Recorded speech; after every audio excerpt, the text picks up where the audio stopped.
ഐശ്വര്യയുടെ മറ്റേ jeans movie ഇല്ലേ, അതില് ചൈന വോൾ കാണിക്കുമല്ലോ, അതില് ഫസ്റ്റ് ബിഗിനിങ് അതാണ്, ഓ ഐ നീ ഓ ഐ നീ, നമ്മളിപ്പോഴാട്ടോ മനസ്സിലാക്കുന്നത്. വോ ഐ നീ ഇത് കാണുന്ന ആൾക്കാർക്ക് മനസ്സിലാവും. തന്നെയാ പറയുന്നത്. ഓക്കെ, നമുക്ക് അറിയാവുന്നതാണ് പറഞ്ഞത് പോലെ. വിഷുക്കാലത്തിന്റെ ആവേശം എന്ന് പറയുമ്പോൾ നമുക്ക് ഇപ്പം ഈ പറയുന്ന പോലെ എന്ത് ആവേശമാണ്, പഴമയുടെ ഓർമ്മകളിലുള്ള കുറെ കാര്യങ്ങളേ ഉള്ളൂ. ഇപ്പോൾ വിഷുക്കാലമാകുമ്പോൾ നമുക്ക് കിട്ടുന്ന ഒരു കൈനീട്ടത്തിന്റെ കുട്ടിക്കാലം എന്ന് പറയുമ്പോൾ കൈനീട്ടത്തിന്റെ ആണല്ലോ, ആ ഒരു ചില്ലറയുടെ കിലുക്കമാണ് നമ്മുടെ മനസ്സിൽ ആദ്യം വരുന്നത്. തിരുവനന്തപുരത്താണ് നമ്മുടെ ഷൂട്ടുകളെല്ലാം. അപ്പൊ അങ്ങനത്തെ ഒരു സെലിബ്രേഷൻ മിസ് ചെയ്യാറില്ല. ഫസ്റ്റ് ടൈം വിഷു കൈനീട്ടം എനിക്ക് തന്ന ആളാണ് ഈ ഇരിക്കുന്നത്. നല്ല വിഷു കൈനീട്ടം ഫസ്റ്റ് വിഷു കൈനീട്ടാണ് ഭയങ്കര സർപ്രൈസ്ഡ് ആയിപ്പോയി. കാരണം എനിക്ക് ഇതേവരെ വിഷു കൈനീട്ടം കിട്ടിയിട്ടില്ല. അപ്പോൾ പെട്ടെന്ന് പ്രതീക്ഷിക്കാതെ ചേട്ടൻ കൊണ്ടുപോയി ഇന്ന് പിടിച്ചു എന്ന് പറഞ്ഞാൽ വിഷു കൈനീട്ടം എന്ന് പറഞ്ഞപ്പോൾ ഞാൻ ഓക്കെ എന്ന് പറഞ്ഞ് ഇങ്ങനെ വാങ്ങിച്ചു. പക്ഷെ നല്ല കൈനീട്ടമായിരുന്നു, അടിപൊളി കൈനീട്ടമായിരുന്നു. ഇതുവരെ ഞാൻ ഒന്നും പ്രതീക്ഷിക്കാതെ സംഭവിക്കുന്നതാണ് എൻ്റെ ലൈഫിൽ ട്വിസ്റ്റ് ആയിട്ട് വരിക. എന്നെ കണ്ടപ്പോൾ ആൻഡ്രിയയുടെ എന്തോ ഒരു ഫേസ് കെട്ട് തോന്നിയെന്ന് പറഞ്ഞിട്ട് അതെ ഞാനും പറഞ്ഞു ആൻഡ്രിയ കേൾക്കരുത്. കാരണം അങ്ങനെ തോന്നിയിട്ട് ആൻഡ്രിയയുടെ ചെറുപ്പം അഭിനയിക്കാനായിട്ട് വരുമോയെന്ന് ചോദിച്ചു. അപ്പം ഞാൻ ചേട്ടാ ഞാൻ വരൂല, എനിക്ക് അഭിനയിക്കാൻ അറിയില്ല, ഒന്നും അറിയില്ല എന്ന് പറഞ്ഞു. പ്രിപ്പറേഷൻ ഒന്നും ഇല്ലാതെയാണ് ഞാൻ അത് ചെയ്തത്. പിന്നെ അതിൻ്റെ ഓക്കെ. അപ്പോൾ ചേട്ടൻ ഇപ്പോൾ കുറച്ച് നാൾ മുന്നേ വരെ അഭിനയ രംഗത്തു നിന്നൊന്ന് വിട്ടു നിന്നിരുന്നല്ലോ. അപ്പോൾ അത് എന്തായിരുന്നു? ഞാനിപ്പോൾ എനിക്കിപ്പോൾ ചോക്ലേറ്റ് വേഷങ്ങൾ ചെയ്യാൻ പറ്റുന്ന ഒരാളല്ല ഞാൻ. ഇപ്പോൾ എൻ്റെ ഒരു ഏജ് മാറി, ഞാനിനി വേറൊരു ഏജിലാണ്. അപ്പോൾ അത്തരം ഏജിലുള്ള ഒരു ക്യാരക്ടേഴ്സ് എനിക്ക് വരണം. അപ്പോൾ അതിനുവേണ്ടി ഇപ്പോൾ ഏതെങ്കിലും ഒരു ക്യാരക്ടർ ചെയ്തിട്ട് കാര്യമില്ല, എന്തെങ്കിലും പോയി ചെയ്യാൻ താല്പര്യമില്ലാത്തത് കൊണ്ട് ഞാനത് വെയിറ്റ് ചെയ്യുന്നത്. അപ്പോൾ പ്രേക്ഷകരുടേത് ഞാൻ രണ്ടാമത് കൊടുക്കാം. കാരണം ഞാൻ ഇഷ്ടപ്പെട്ട് കഴിഞ്ഞാലേ അത് പ്രേക്ഷകരെ കൊണ്ട് എനിക്ക് ഇഷ്ടപ്പെടുത്തിക്കാൻ പറ്റുള്ളൂ. അപ്പോൾ ആദ്യം ഞാൻ ഇഷ്ടപ്പെടണം. ഞാൻ ഇഷ്ടപ്പെട്ടതിന് ശേഷം അത് കൊടുത്താലേ പ്രേക്ഷകർ ഇഷ്ടപ്പെടുള്ളൂ. അപ്പോൾ അതിന് വേണ്ടിയിട്ടുള്ള വെയിറ്റിങ്ങിന് വേണ്ടി മാറുന്നേ ഉള്ളൂ, അല്ലാണ്ട് വേറെ ഒന്നുമില്ല. എനിക്ക് യാപ്പെടുക്കാൻ ഒരു ഇഷ്ടമുള്ള ആളല്ല. നല്ല സിനിമകളുടെ ഭാഗമാകാൻ എനിക്ക് മതിയായ ആഗ്രഹമുണ്ട്. പക്ഷേ എൻ്റെ ഭാഗത്തുനിന്ന് ഒരുപാട് ശ്രമങ്ങളില്ലായിരുന്നു. ഇനിയെങ്കിലും ശ്രമിച്ചു തുടങ്ങണമെന്നൊരു ആഗ്രഹമുണ്ട്. സാധാരണ ഒരു മനുഷ്യന് എത്രമാത്രം ഹമ്പിൾ ആവോ അതിൻ്റെ അപ്പുറത്തെ ഹമ്പിളാണ് ചേട്ടൻ. അത് എൻ്റെ യഥാർത്ഥ സ്വഭാവം മനസ്സിലാക്കാത്തല്ല, ചോദിച്ചുകൊണ്ട് പറയാം. അല്ല ചോദിക്കാൻ വേണ്ടി ഞാൻ വെയിറ്റിംഗ് ആയിരുന്നു. അപ്പോൾ തുടങ്ങിക്കോട്ടെ, ഓരോന്നായിട്ട് പോരട്ടെ. എന്നെ ഇത്രയും ഇറിറ്റേറ്റ് ചെയ്തിട്ടുള്ള ഒരു പേഴ്സൺ എനിക്ക് ഭയങ്കര ഇഷ്ടമാണ്. എന്നെ നിർത്തി അങ്ങ് റോസ്റ്റ് ചെയ്യാന്നുള്ളത് പുള്ളിയുടെ ഹോബിയാണ്. ചൈനീസ് പഠിക്കാനുണ്ടായിരുന്നു, പക്ഷെ പഠിക്കാറില്ല. എക്സാമിന് വേണ്ടി മാത്രം പഠിച്ചിട്ട് പോകും. കുറച്ച് വാക്കുകൾ അറിയാം. ഐ ലവ് യു, അതൊക്കെ അറിയാം. I too love you, coffee ഷോപ്പിൽ പോവാം.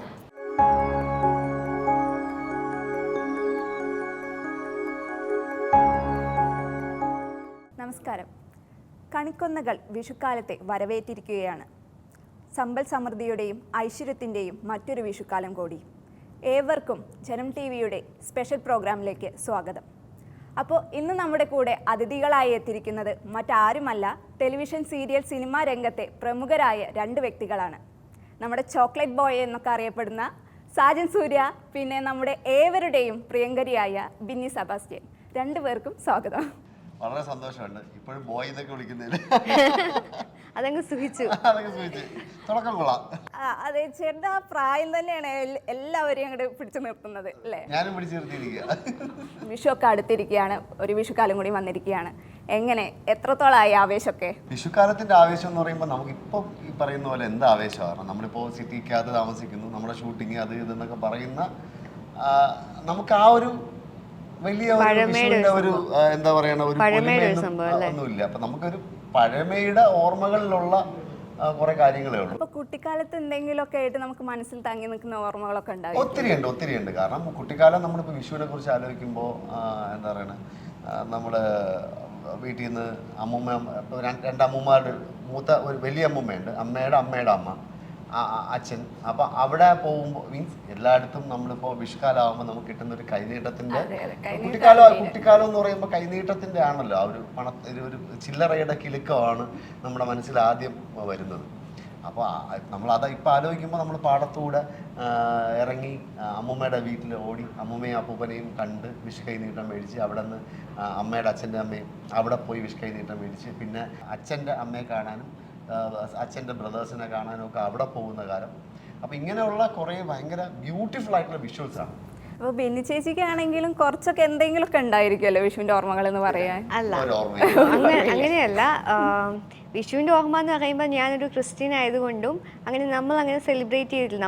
നമ്മളെ സംബന്ധിച്ചിട്ട് ടെലിവിഷനിൽ വരുന്ന പല ചാനലുകളിൽ വരുന്ന വിഷു പ്രോഗ്രാംസ്, വിഷുവിൻ്റെ അവധി, അപ്പോൾ ബാക്കിയുള്ള ഹിന്ദുസൊക്കെ ഫ്രണ്ട്സൊക്കെ പറഞ്ഞ് കേൾക്കാറുണ്ട്, അവർക്ക് കൈനീട്ടം കിട്ടാറുണ്ട്, കണി കാണാറുണ്ട്. പിന്നെ ബാക്കിയെല്ലാം നമുക്കൊരു മൂവിയിലൊക്കെ വിഷ്വലൈസ് ആയിട്ടുള്ള ആ ഇമേജും കാര്യങ്ങളൊക്കെ നമ്മുടെ മനസ്സിൽ വിഷു എന്ന് പറയുമ്പോൾ.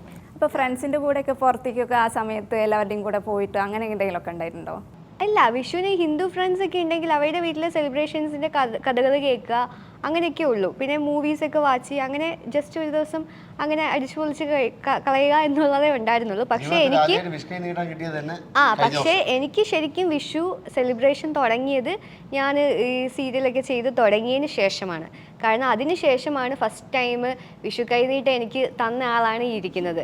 നല്ല ഫസ്റ്റ് വിഷു കൈനീട്ടാണ് ഭയങ്കര സർപ്രൈസ്ഡ് ആയിപ്പോയി. കാരണം എനിക്ക് ഇതേവരെ വിഷു കൈനീട്ടം കിട്ടിയിട്ടില്ല.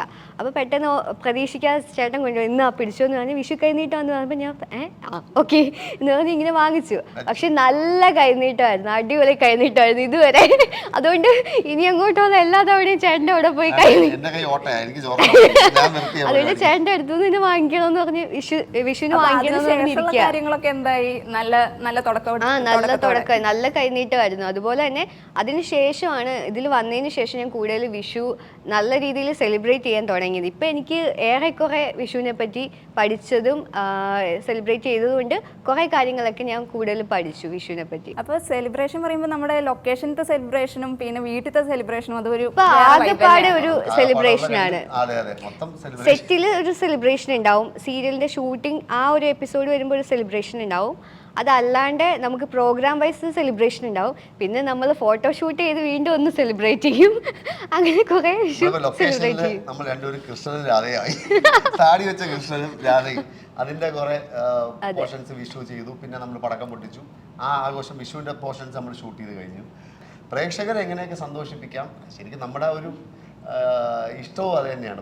അല്ല, നല്ല കളർഫുൾ ആയിരുന്നു വിഷു ആകപ്പാടെ. അത് തന്നെയാണ് എനിക്ക് തോന്നുന്നു. വീണ്ടും വിഷു അതെ ആഘോഷിക്കും. അപ്പൊ എപ്പോഴെങ്കിലും ഇപ്പോൾ സെലിബ്രേഷനൊക്കെ ആയിട്ട് നമ്മൾ വീട്ടിൽ നിന്നൊക്കെ മാറി നിൽക്കുമ്പോൾ പിന്നെ തിരിച്ച് വീട്ടിലോട്ട് പോകുമ്പോൾ ആ സെലിബ്രേഷൻ മിസ് ചെയ്തു, വീട്ടിലത്തെ സെലിബ്രേഷൻ എപ്പോഴെങ്കിലും മിസ്സായി പോയി എന്നുള്ള ഒരു എപ്പോഴെങ്കിലും തോന്നൽ വന്നിട്ടുണ്ട്? അല്ല, ഒന്നാമത്തെ കാര്യം തിരുവനന്തപുരത്താണ് നമ്മുടെ ഷൂട്ടുകളെല്ലാം. അപ്പൊ അങ്ങനത്തെ ഒരു സെലിബ്രേഷൻ മിസ് ചെയ്യാറില്ല. ഒരു മിസ് ചെയ്ത കാര്യം ചോദിക്കണമെങ്കിൽ പിന്നീട് ചോദിക്കണം. അങ്ങനെ എന്തോ ഒന്ന് ഞാൻ കേട്ടിട്ടുണ്ട്, ഏതോ ഒരു സെലിബ്രേഷന്റെ കാര്യം മിസ് ചെയ്ത്. ഒരേ ഒരാൾ പിന്നെയാണ് പറഞ്ഞു. അത് ക്രിസ്മസ്. അതെ, നമ്മളെ സംബന്ധിച്ച് ക്രിസ്മസ് വലിയൊരു സെലിബ്രേഷനാണ്. മാത്രമല്ല എൻ്റെ ഫാമിലിയിൽ എല്ലാവരും കൂടെ ഒന്ന് ഗ്യാദർ ചെയ്യുന്ന ഒരു സമയവും ക്രിസ്മസിൻ്റെ ടൈമാണ്. അപ്പോൾ എല്ലാവരും പുറത്തു നിന്നൊക്കെ വന്ന് ഭയങ്കര അടിച്ചു പൊളിച്ച് വീടൊക്കെ ഭയങ്കരമായിട്ട് ഡെക്കറേറ്റ് ചെയ്ത് കുറേ സംഭവങ്ങളൊക്കെ സെറ്റ് ചെയ്ത് വെച്ചിരിക്കുകയായിരുന്നു. അപ്പം ഞാൻ മാത്രമില്ല, എൻ്റെ ഹസ്ബൻഡ് ഉൾപ്പെടെ എൻ്റെ വീട്ടിൽ പോയി ആഘോഷിക്കാനായിട്ട് ക്രിസ്മസ് ആഘോഷിക്കും. പക്ഷേ എനിക്ക് മാത്രം ഷൂട്ട് കാരണം ഒരു ദിവസം പോലും ഇല്ല. ഒരു ദിവസം ഉണ്ടായിരുന്നു. അപ്പോൾ ഞാൻ ആകെ പ്രതീക്ഷിച്ച് ആ ഒരു ദിവസം പോയിട്ട് പിറ്റേന്ന് രാവിലെ വരാം, ചങ്ങനാശ്ശേരി വരെ പോയിട്ട് ട്രിവാൻഡ്രത്തു നിന്ന് ചങ്ങനാശ്ശേരി വരെ പോയി ആഘോഷിച്ചിട്ട് 2 മണിക്കൂറെങ്കിൽ 2 മണിക്കൂർ ആഘോഷിച്ചിട്ട് പിറ്റേന്ന് വരാമെന്നാണ് വിചാരിച്ചത്. പക്ഷെ പെട്ടെന്ന് വീണ്ടും മാറി ഷൂട്ടുണ്ടെന്ന് പറഞ്ഞു. പോകാൻ പറ്റത്തില്ലല്ലോ എന്നൊക്കെ ആയി ഞാൻ ഇങ്ങനെ കൺട്രോൾ ചെയ്ത് ഞാൻ നിൽക്കുകയാണ്. അപ്പോൾ വന്നിട്ട് എന്നെ ചൊറി വന്നിട്ട്, നീ പോകുന്നില്ലേ, വീട്ടിലെല്ലാരും വന്നിട്ടുണ്ടാവുമല്ലോ, നീ പോകുന്നില്ലേ എന്നൊക്കെ പറഞ്ഞ് എന്നിട്ട് വന്ന് എന്നെ മനഃപൂർവ്വം ഇറിറ്റേറ്റ് ചെയ്ത് എന്നെ പ്രൊവോക്ക് ചെയ്ത് ഞാൻ കരയുന്ന ഒരു സ്റ്റേജിൽ വരെ എന്നെ കൊണ്ടെത്തിച്ചു. കരഞ്ഞു. ഞങ്ങൾ രണ്ടുപേരും കൂടെ വഴക്കായി ലൊക്കേഷനിൽ. അപ്പോൾ ഭയങ്കരമായിട്ട് ചൊറിയാൻ പറ്റുന്ന ഒരാളാണ് 24 മണിക്കൂർ സെറ്റ് ചൊറിയുന്ന ഒരാളാണ്. അപ്പൊ എങ്ങനെയാണ് ഇപ്പോഴത്തെ സീരിയൽ ജീവിതം പോകുന്നത്? സീരിയൽ ശരിക്കും പറഞ്ഞാൽ നമ്മൾ നന്നായിട്ട് ആസ്വദിച്ച് ചെയ്യുന്ന ഒരു സീരിയലാണ്. കാരണം ഞങ്ങൾക്ക് രണ്ടുപേർക്കും ചെയ്യാൻ വേണ്ടിയിട്ട് ഒരുപാട് കാര്യങ്ങളുണ്ട് ആ സീരിയലിന്. കാരണം ഒരു എന്താ പറയുക, ഒരു സ്വഭാവത്തിൽ അല്ലെങ്കിൽ ഒരു ട്രാക്കിൽ കൂടെ പോകുന്ന ഒരു കഥയല്ല. ഷൂട്ടിൻ്റെ സമയം കുറച്ച് ഹെക്റ്റിക്കാണ്, നമ്മൾ ഭയങ്കര ടയേർഡാവും. ഷൂട്ട് തീരുന്ന സമയത്ത് നമുക്ക് അയ്യോ ഒരു ദിവസം നമുക്ക് റെസ്റ്റ് വേണം എന്ന് നമ്മൾ ആടുജീവിതം പോലെ. അതെ, ആടുജീവിതം അത്രയൊന്നും വിചാരിക്കരുത്. എങ്കിലും ഡേ നൈറ്റ് ഷൂട്ട് ശരി, ചിലപ്പോൾ രാവിലെ 7 മണിക്ക് തുടങ്ങിയിട്ട് പിറ്റേ ദിവസം രാവിലെ 7 മണിക്ക് ആയിരിക്കും തീരുന്നത്. ആ രീതിയിൽ ഉറങ്ങാതെ ഷൂട്ട് എന്താ പറയുക, ചില ദിവസങ്ങൾ നമുക്കൊരു 3-4 മണിക്കൂർ മാത്രമേ ഉറങ്ങാൻ കിട്ടുള്ളൂ. അപ്പം അങ്ങനെയൊക്കെ ഹെക്റ്റിക്കായിട്ട് ഷൂട്ടാണ്. പക്ഷേ നമ്മളെ നന്നായിട്ട് ആസ്വദിക്കുന്നുണ്ട്, എന്നാൽ അവിടെ വഴക്കിടുന്നുമുണ്ട്. ഇപ്പോൾ ബിന്നി ചേച്ചിയുടെ ഇതൊരു ഫസ്റ്റ് എക്സ്പീരിയൻസ് ആണല്ലോ സീരിയൽ. ചേട്ടൻ്റെ ആ ഒരു എക്സ്പീരിയൻസ് എങ്ങനെയൊക്കെ പ്രയോജനപ്പെട്ടിട്ടുണ്ട്? ചേട്ടൻ ആ ഫുൾ എക്സ്പീരിയൻസ് ഞാൻ മാക്സിമം ഞാൻ ചൊറിഞ്ഞെടുക്കാറുണ്ട്. ചേട്ടൻ ഓരോ സീൻസ് വരുമ്പോൾ നീ അത് ഇങ്ങനെ ചെയ്ത് നോക്ക്, അല്ലെങ്കിൽ നിൻ്റെതായ രീതിയിൽ ചേട്ടൻ കാണിച്ചു വരെ തരും. ഇന്നാണ് എക്സ്പ്രഷൻ, നീ അത് നിൻ്റെതായ രീതിയിൽ ചെയ്ത് നോക്ക്. എപ്പോഴും നമ്മൾ അങ്ങനെയാണ്. ഇപ്പം നമ്മളിപ്പോൾ ഒരു സാധനം ഇങ്ങനെ ചെയ്താൽ കൊള്ളാമെന്ന് പറയുമ്പോൾ അത് ബെന്നിയുടേതായ രീതിയിൽ ചെയ്യുമ്പോഴാണ് അതിനകത്ത് ഭംഗി വരുന്നത്. അപ്പം ഞാൻ ചെയ്യുന്ന അതേപോലെ മിമിക്രി ചെയ്തിട്ട് കാര്യമില്ലല്ലോ. അപ്പം ബിന്നി അത് കൃത്യമായിട്ട് അത് ചെയ്യുന്നുണ്ട് കേട്ടോ. നമ്മളൊരു സാധനം നമ്മൾ ഇത് ഇങ്ങനെ ചെയ്താൽ കൊള്ളാമെന്ന് പറയുമ്പോൾ അത് ബിന്നിയുടേതായ വേർഷനിൽ ബിന്നി എങ്ങനെ ചെയ്യാൻ പറ്റുമെന്ന് അത് ചെയ്യും. സീരിയൽ ഫീൽഡിലേക്ക് വരുന്നതിൻ്റെ മുന്നേ ഒരു സിനിമയൊക്കെ അഭിനയിച്ചു എന്നുള്ളത് നമ്മളൊക്കെ അറിയാം അല്ലേ? മമ്മൂട്ടിയുടെ തോപ്പിൽ ജോപ്പൻ എന്നുള്ള സിനിമയിൽ. അപ്പോൾ അതിലോട്ടുള്ള ഒരു എൻട്രി എങ്ങനെയായിരുന്നു? അതിൽ ഞാൻ ഒട്ടും പ്രതീക്ഷിച്ചിട്ടില്ല. ഞാൻ ഒന്നും പ്രതീക്ഷിക്കാതെ സംഭവിക്കുന്നതാണ് എൻ്റെ ലൈഫിൽ ട്വിസ്റ്റായിട്ട് വരിക. അപ്പോൾ ഞാൻ MBBS സെക്കൻഡ് ഇയറോ അങ്ങനെ എന്തോ പഠിച്ചുകൊണ്ടിരിക്കുന്നു, ഫസ്റ്റ് ഇയർ സെക്കൻഡ് ഇയർ എന്തോ പഠിച്ചുകൊണ്ടിരിക്കുന്ന സമയത്ത് ആണ് എനിക്ക് ഈ തോപ്പിൽ ജോപ്പലിലെ അസിസ്റ്റൻറ്റ് ഡയറക്ടറായിട്ടുള്ള ചേട്ടൻ ഞങ്ങളുടെ നാട്ടുകാരനാണ്. അപ്പോൾ ചേട്ടൻ പിന്നെ ഡയറക്ടർ സാറും ജോണി ആൻ്റണി സാറും നമ്മുടെ നാട്ടുകാരനാണ്. അപ്പോൾ ചേട്ടൻ വഴി ചേട്ടൻ എന്തോ എന്നെ കണ്ടപ്പോൾ ആൻഡ്രിയയുടെ എന്തോ ഒരു ഫേസ് കെട്ട് തോന്നിയെന്ന് പറഞ്ഞിട്ട് അതെ ഞാനും പറഞ്ഞു ആൻഡ്രിയ കേൾക്കരുത്. കാരണം അങ്ങനെ തോന്നിയിട്ട് ആൻഡ്രിയയുടെ ചെറുപ്പം അഭിനയിക്കാനായിട്ട് വരുമോയെന്ന് ചോദിച്ചു. അപ്പം ഞാൻ ചേട്ടാ ഞാൻ വരൂല, എനിക്ക് അഭിനയിക്കാൻ അറിയില്ല, ഒന്നും അറിയില്ല എന്ന് പറഞ്ഞു.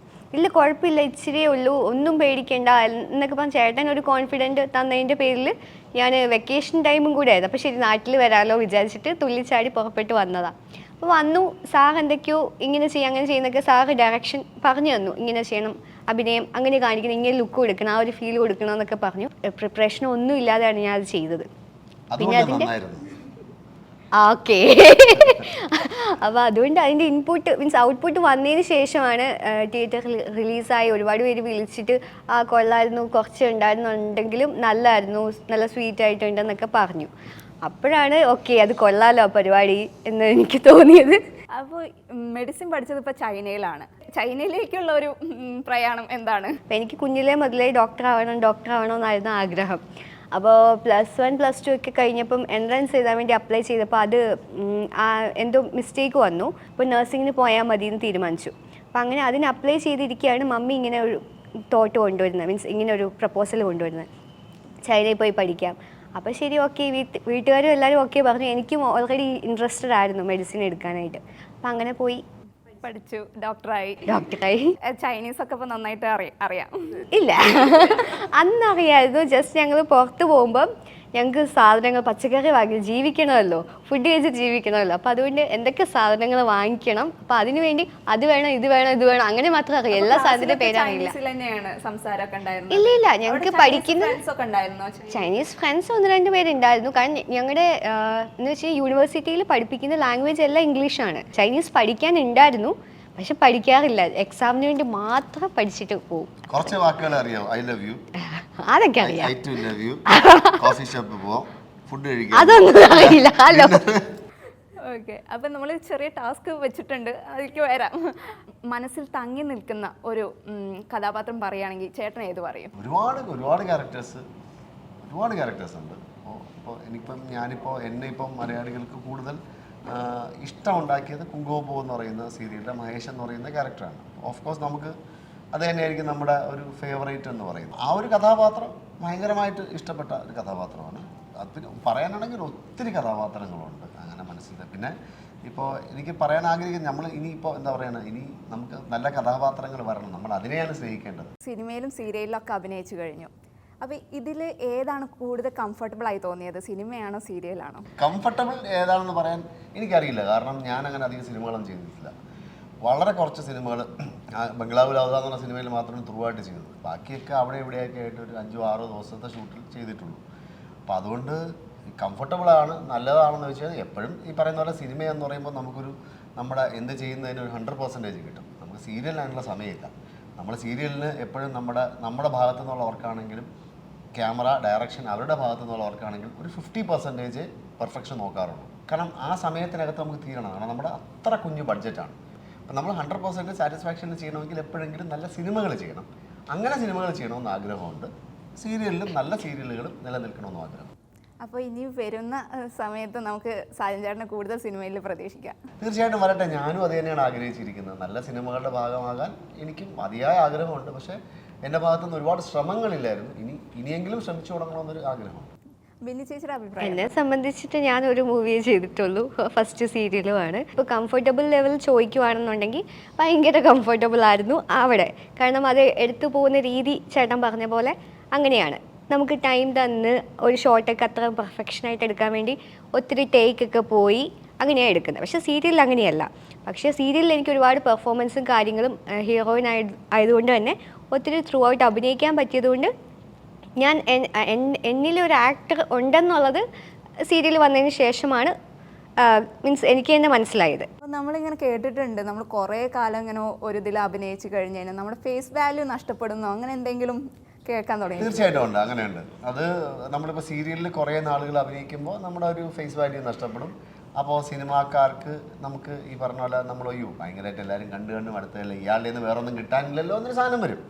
അത് ഉറപ്പായിട്ടും വരും. അപ്പോൾ അതിന് വേണ്ടിയിട്ട് നമ്മൾ ഇപ്പോൾ സിനിമയിൽ നമ്മളെ കാണാത്തൊരു മുഖം നമ്മൾ പ്രസൻറ്റ് ചെയ്യണം, നമ്മൾ ചെയ്യാത്തൊരു വേഷം പ്രസൻറ്റ് ചെയ്യണം. ഇതിനൊക്കെ നമുക്ക് അങ്ങനത്തെ ഒരാൾ നമുക്ക് ഇതൊക്കെ തരണം. അപ്പോൾ അങ്ങനത്തെ ഒരു കാര്യമുണ്ട്. ഇപ്പോൾ ആകപ്പാടെ ഒരു ഭാര്യ എന്ന് പറയുന്നൊരു സീരിയലിലാണ് ഞാൻ കുറച്ച് വണ്ണമൊക്കെ വെച്ച് അന്നൊരു മുടിയൊക്കെ ഭയങ്കര പറ്റ വെട്ടി വേറൊരു ലുക്കിലൊക്കെ അങ്ങനെ വന്ന ഒരേ ഒരു സീരിയൽ എന്ന് പറഞ്ഞാൽ ഭാര്യയാണെന്ന് തോന്നുന്നു. അല്ലാത്ത സീരിയലൊക്കെ കഴിയുന്നത് നമ്മൾ സുമുഖനും സുന്ദരനുമായിട്ടിരിക്കാൻ വേണ്ടിയിട്ടാണ് നമ്മൾ ശ്രമിക്കുന്നത്. അപ്പോൾ അങ്ങനത്തെ ഒരു ചാൻസ് ഇല്ല. അപ്പോൾ ഇപ്പോൾ ഇനിയൊരു വേറൊരു ഫേസിൽ ഈ പറയുന്ന പോലെ എനിക്ക് സിനിമയിൽ ഒരു അവതരണം കിട്ടുകയാണെന്നുണ്ടെങ്കിൽ അതെൻ്റെ ഒരു ഭാഗ്യമായിട്ട് കണക്കാക്കി ഞാൻ വെയിറ്റ് ചെയ്യുന്നു. അപ്പോൾ നായക കഥാപാത്രങ്ങളും ചെയ്തിട്ടുണ്ട്, വില്ലൻ കഥാപാത്രങ്ങളും ചെയ്തിട്ടുണ്ട്. അപ്പോൾ ഇതിലേതായിരിക്കും കുറച്ചും കൂടി കംഫർട്ടബിൾ ആയിട്ട് തോന്നിയിട്ടുള്ളത്? സീരിയലിലെ നായകൻ എന്ന് പറയുമ്പോൾ നമ്മൾ പറയും പഴം മെഴുകി നിൽക്കുക, പിന്നെ പെണ്ണിൻ്റെ പുറകെ അടക്കുന്ന ഒരാൾ, ഇങ്ങനെയുള്ള ഒരു കാര്യങ്ങളായിരുന്നു സീരിയലിൽ ഈ ആണുങ്ങളുടെ നായക കഥാപാത്രങ്ങൾക്കുള്ളത്. അപ്പോൾ ഇപ്പോൾ അതിന് നല്ല മാറ്റം വന്നിട്ടുണ്ട്. മുമ്പ് പെണ്ണുങ്ങൾക്ക് മാത്രമാണ് കൂടുതൽ ഇമ്പോർട്ടൻസ് കിട്ടിക്കൊണ്ടിരുന്നത്. ഇപ്പോൾ ഇതേപോലെ തന്നെ മെയിൽ ക്യാരക്ടേഴ്സിനും ഈക്വൽ ഇമ്പോർട്ടൻസ് ആയി വരുന്നുണ്ട് സീരിയലിൽ. അങ്ങനത്തെ ഒരു ഗുണമുണ്ട്. അപ്പോൾ ഇതിന് മുമ്പൊക്കെ ആണെന്നുണ്ടെങ്കിൽ നമ്മൾ വില്ലൻ വേഷം ചെയ്ത് കഴിഞ്ഞാൽ പെട്ടെന്ന് നമുക്ക് കൂടുതൽ ഡേറ്റ്സ് കിട്ടും, കൂടുതൽ അഭിനയിക്കാനുള്ള സാധ്യത കിട്ടും, കൂടുതൽ സീൻസ് കിട്ടും. അപ്പോൾ അതുകൊണ്ട് കുറേ നാളുകൾ ഈ പറയുന്നത് വില്ലൻ കഥാപാത്രങ്ങളായിരുന്നു ഇഷ്ടം. ഇപ്പോൾ സിനിമയിൽ അഭിനയിച്ചു, ഇപ്പോൾ സീരിയലിൽ അഭിനയിച്ചുകൊണ്ടിരിക്കുന്നു. അപ്പോൾ ഇതിൽ ആൾക്കാർ ഏത് കണ്ടിട്ടാണ് ഇപ്പോൾ കൂടുതൽ തിരിച്ചറിയാൻ തുടങ്ങിയത്? ഓഫ് കോഴ്സ് സീരിയൽ കണ്ടിട്ട് തന്നെയാണ്. കാരണം സിനിമ ഞാൻ ചെയ്തത് കുറച്ച് നാളായി. പിന്നെ അതിൽ ഞാൻ പറഞ്ഞു അപ്പോൾ അത്ര നാൾ കടന്നു പോകുമ്പോൾ നമുക്കുള്ള ഒരു ചേഞ്ചും കാര്യങ്ങളും ഒക്കെ വരും. ഞാൻ എപ്പോഴും പറയും ആ മുഖത്തിന് ഭയങ്കര ഇന്നസെൻസ് ഉണ്ടായിരുന്നു, അതില്ല. എനിക്ക് അറിഞ്ഞുകൂടാ, നമ്മൾ വളരുന്നതനുസരിച്ച് ചേഞ്ച് വരുമല്ലോ. അപ്പോൾ അത് കണ്ടിട്ട് അറിയാവുന്നതെന്ന് വെച്ച് കഴിഞ്ഞാൽ വളരെ കുറച്ച് പേരെ അറിഞ്ഞിട്ടുള്ളൂ.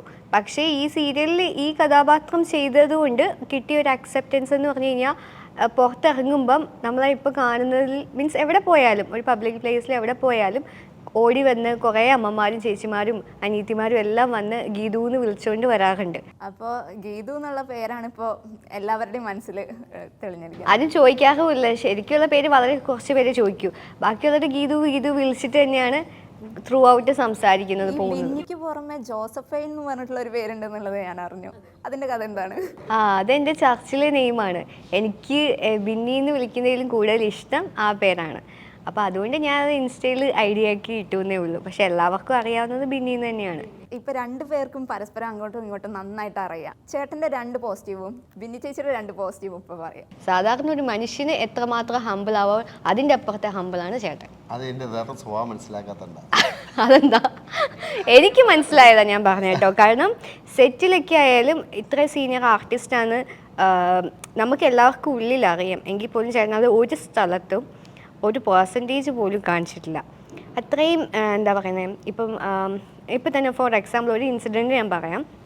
ഞങ്ങളുടെ സെറ്റിൽ ഫോക്കസ് പുള്ളറായിട്ടുള്ള ലാലു ചേട്ടൻ, ക്യാമറ ഫോക്കസ് പുള്ളറായിട്ടുള്ള ലാലു ചേട്ടൻ എന്തോ കാലെന്തോ ഇടിച്ചിട്ടോ ചതഞ്ഞിട്ടോ എന്തോ പെട്ടെന്ന് ഇതായി. അപ്പം അവിടെ ഒരുപാട് ആൾക്കാർ ആ സെറ്റിലുണ്ട്. നമ്മുടെ കൂടെ വർക്ക് ചെയ്യുന്ന ആ പ്രൊഡക്ഷനിൽ വർക്ക് ചെയ്യുന്നവരുണ്ട്, ലൈറ്റിൽ വർക്ക് ചെയ്യുന്നവർ എല്ലാവരും ഉണ്ട്. എങ്കിൽ പോലും സാജേട്ടൻ ഓടി വന്ന് അവിടെ ഇരുന്ന് പുള്ളിയുടെ കാല് ചെരുപ്പ് മാറ്റി കാല് തിരുമ്മി കൊടുത്ത് ഇന്ന ആള് ഇന്ന പൊസിഷൻ ചെയ്യുന്ന അങ്ങനെ ഒരു സംഭവമില്ല. നമ്മുടെ കൂടെ വർക്ക് ചെയ്യുന്ന എല്ലാവരെയും ഒരേപോലെ കണ്ടിട്ട് ഒരേപോലെ ട്രീറ്റ് ചെയ്യാൻ സാജേട്ടൻ അറിയാം. അപ്പോൾ ബിന്നി ചേച്ചിനെ കുറിച്ച് പറയുകയാണെങ്കിൽ എന്താണ്? ബെന്നിയുടെ ഞാൻ കണ്ടിട്ടില്ല, മീൻസ് ആലോചിക്കേണ്ടിയിരിക്കുന്നു. രീതിയിലുള്ള ഒരു കാര്യം എനിക്ക് ഒരു പെട്ടെന്ന് കാര്യങ്ങൾ പഠിച്ചെടുക്കാൻ ഇഷ്ടമെന്നല്ല, അതിനുവേണ്ടി കഷ്ടപ്പെടും. ഒരുപാട് കഷ്ടപ്പെട്ടിട്ട് ചെറിയ ഇപ്പോൾ നമ്മളിപ്പോൾ ഇപ്പോൾ സീൻസിൻ്റെ കാര്യമാണെങ്കിലും നമ്മൾ ഫസ്റ്റ് ബെന്നി വന്ന് ഈ സീരിയൽ ചെയ്യുന്ന സമയത്ത് എൻ്റെ പ്രൊമോ ഷൂട്ട് ഫസ്റ്റ് ചെയ്യുമ്പോൾ ബിന്നി ഇതിനകത്ത് നമുക്ക് ഈ ക്യാരക്ടർ പറ്റില്ല എന്ന് ഞങ്ങളെല്ലാം വിശ്വസിച്ചു. ബിന്നി വേണ്ട എന്ന് തീരുമാനിച്ചു. വേറൊരു ഘട്ടത്തിൽ നമ്മുടെ ഡബ് ചെയ്തൊക്കെ വന്നപ്പോൾ ബിന്നി നല്ല രസമുണ്ട്. അപ്പോൾ ഞാനും പറഞ്ഞു ഇപ്പോൾ കുഴപ്പമില്ലെന്ന് തോന്നുന്നു, ശരി കയറി വരും എന്ന് പറഞ്ഞു. പക്ഷേ ഫ്രം ദ ഫസ്റ്റ് ഡേ നമ്മൾ മീൻസ് ഡയറക്ടർ പറഞ്ഞു കൊടുക്കുന്ന കാര്യങ്ങളാണെങ്കിൽ നമ്മളെന്തെങ്കിലും സജഷൻസ് കൊടുത്തു കഴിഞ്ഞാൽ പെട്ടെന്ന് അത് ഗ്രാസ്പ് ചെയ്തിട്ട് ബിന്നിയുടേതായ രീതിയിൽ ബിന്നി അത് ചെയ്യുന്നുണ്ട്. അതിനുള്ളൊരു കഴിവ് ഒരു ആക്ടർ എന്നുള്ള രീതിയിലാണല്ലോ നമുക്ക് വിലയിരുത്തേണ്ടത്. ഈ പേഴ്സണൽ കാര്യങ്ങൾ എനിക്കറിയില്ല, പക്ഷേ ഇതിനകത്ത് പെട്ടെന്ന് പഠിച്ചെടുക്കും. അതുപോലെ തന്നെയാണ് ഡാൻസൊക്കെ. ഞാനൊക്കെ എൻ്റെ കാര്യം നോക്കണ്ട, ഞാൻ 1 മാസം കൊണ്ടൊക്കെ പഠിക്കുന്നത് ബിന്നി ഒരു 3 സെക്കൻഡ് കൊണ്ട് പഠിച്ചെടുക്കും. ഇനി നെഗറ്റീവ്സിലോട്ട് കിടക്കാം. ഇഷ്ടംപോലെ ഈ പോസിറ്റീവ് പറഞ്ഞതിൻ്റെ നേരെ അതുപോലെയല്ല പറയും. ചോദിച്ചുകൊണ്ട് പറയാം, അതിൽ ചോദിക്കാൻ വേണ്ടി ഞാൻ വെയിറ്റിംഗ് ആയിരുന്നു. അപ്പോൾ തുടങ്ങിക്കോട്ടെ, ഓരോന്നായിട്ട് പോരട്ടെ. എന്നെ സെറ്റിലെന്ന് പറഞ്ഞാൽ ഷൂട്ട് നടക്കുമ്പോഴായിക്കോട്ടെ, ഇപ്പം ഇങ്ങനെ ഇൻ്റർവ്യൂവിന് പോകുമ്പോഴായിക്കോട്ടെ, പ്രോഗ്രാമിന് പോകുമ്പോഴായിക്കോട്ടെ, എന്നെ ഇത്രയും ഇറിറ്റേറ്റ് ചെയ്തിട്ടുള്ള ഒരു പേഴ്സൺ എനിക്ക് എൻ്റെ ഫ്രണ്ട്സ് ലിസ്റ്റിലും ഇല്ല, ഫാമിലിയിലും ഇല്ല, ഒരിടത്തും ഇല്ല. ചേട്ടനാണ് ഏറ്റവും കൂടുതൽ ചൊറിയുന്നത്. എനിക്ക് ഭയങ്കര ഇഷ്ടമാണ് എന്നെ നിർത്തി അങ്ങ് റോസ്റ്റ് ചെയ്യുക എന്നുള്ളത് പുള്ളിയുടെ ഹോബിയാണ്. ഞാൻ പിന്നെ അതിനെല്ലാം ആ ഒരു സെൻസിൽ എടുക്കത്തുള്ളൂ. പക്ഷെ ചില സമയത്ത് എൻ്റെ റിലേ പോവും, കൺട്രോൾ പോകുന്ന സമയമുണ്ട്. അപ്പം ഞാൻ പറയും, സാജു ചേട്ടാ മതി, നിർത്തിക്കോ. ചില സമയത്ത് നമുക്കത് മനസ്സിലാവും, മതിയാക്ക, അതാണ് നല്ലത്, എൻ്റെ ആരോഗ്യത്തിന് നല്ലതാണെന്ന് എനിക്ക് മനസ്സിലാവും. റോസ്റ്റ് ചെയ്യാൻ ചേട്ടനെ കഴിഞ്ഞിട്ടേ ഉള്ളൂ. അപ്പോൾ ബിന്നി ചേച്ചിയോട് പറയുകയാണെങ്കിൽ ബിന്നിയുടെ ഏറ്റവും വലിയ നെഗറ്റീവ് ഞാൻ എപ്പോഴും പറഞ്ഞിട്ടുള്ള കാര്യമാണ്. ബിന്നിയുടെ അടുത്ത് ഒരു 10 നില ബിൽഡിംഗ് ഉണ്ട്, അതിൻ്റെ മുകളിൽ നിർത്തി ചാടാൻ പറഞ്ഞാൽ ബിന്നി ചാടും. ഒരു പ്രശ്നമില്ലാണ്ട് സീനിന് വേണ്ടിയിട്ട് അത് സേഫ്റ്റി ഫീച്ചേഴ്സ് എല്ലാം ഉണ്ട്, എനിക്കൊന്നും സംഭവിക്കില്ല എന്നൊക്കെ ഉണ്ടെങ്കിൽ ബിന്നി എടുത്ത് ചാടും എന്നുള്ള കാര്യം 100% ഉറപ്പാണ്. അതിലിപ്പോൾ വീണ് കാല് ഇച്ചിരി ഉളുക്കിയാലോ ഒടിഞ്ഞാലോ പോലും ബിന്നിക്ക് അത് പ്രശ്നമില്ല. പക്ഷെ ചാടുന്നതിന് തൊട്ട് മുമ്പ് മാക്സിമം വെറുപ്പിക്കും. എന്നെ കൊണ്ടത് ചാടാൻ പറഞ്ഞു, നിങ്ങൾക്ക് വേറെ പണിയൊന്നുമില്ല, അതിൻ്റെ മുകളിൽ കയറി നിർത്തി എനിക്ക് ഇവിടെ ചാടാൻ പറഞ്ഞു, എന്തിനാണ് ഈ സീൻ എഴുതിയത്, മറ്റേയാണ് മറിച്ചാണെന്നൊക്കെ പറഞ്ഞിട്ട് ഇതിനെ മൊത്തം വെറുപ്പിക്കും. പക്ഷെ ഒരു കാര്യം ഞാൻ എന്നോട് തന്നെയാ പറയുന്നത്, എന്നോട് സ്വന്തമായിട്ട് പറയും, പക്ഷെ കൂടെ നിൽക്കുന്നവരെല്ലാം കേൾക്കും. അപ്പോൾ ഇത് കേട്ടിട്ട് ബാക്കിയുള്ളവർ മൊത്തം ഈ പറഞ്ഞാൽ ഈ പെണ്ണിനെ കൊണ്ട് തോറ്റ്, ഇവിടെ മുടയും സഹിക്കാൻ വയ്യ, മറ്റേ ഇതെല്ലാം പറയും.